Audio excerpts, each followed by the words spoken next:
सन्मानाने जगायचे आणि सन्मानाने मरायचे.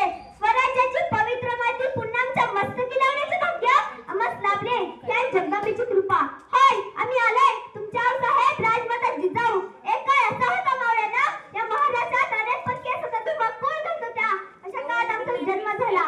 आई म्हातारांनी वलखुजीराव जाधव आमच्या जन्माने खूप खुश झाले. सर्वत्र आनंदाला उठून आले. दारादारांमध्ये रांगोळ्या काढल्या गेल्या, तोरणी लावली गेली, हत्तीवरून साखर वाटण्यात आली आणि आमचं नाव ठेवलं जिजा. जिजा म्हणजे जय आणि विजय. आजूबाजूला सरदारांची वर्दळ, युद्धाचे डावपेच, सल्ला मसलत, रयते शिगारांनी, न्याय निवासांनी पेपेट. हे असे होते आमचे बालपण. आम्ही युद्ध करायला शिकलो होतो. त्याचबरोबर मुलींची एक फौजही आम्ही तयार केली होती. पहाटे आम्ही जेव्हा घड्यावर रपेट मारायला जायचो तेव्हा गाव कुसरल्या काही बायका नाक ओढायच्या तर काही म्हणायच्या या कोणीचं कसं होणार. पण आम्ही निश्चय केला होता स्वतःसोबत इतरांचंही रक्षण करण्याचा. आम्ही मराठी, संस्कृत, पारसी, अरबी, उर्दू, कन्नड अशा अनेक भाषाही शिकलो होतो. रामायण महाभारताबरोबरच कबीराचे दोहे, नामदेवांची गाथा, कुराण, बायबल हे सर्व आम्ही वाचले होते. आमच्या मनात पुढे शहाजीराजे आमचे लग्न झाले. आमच्या मनात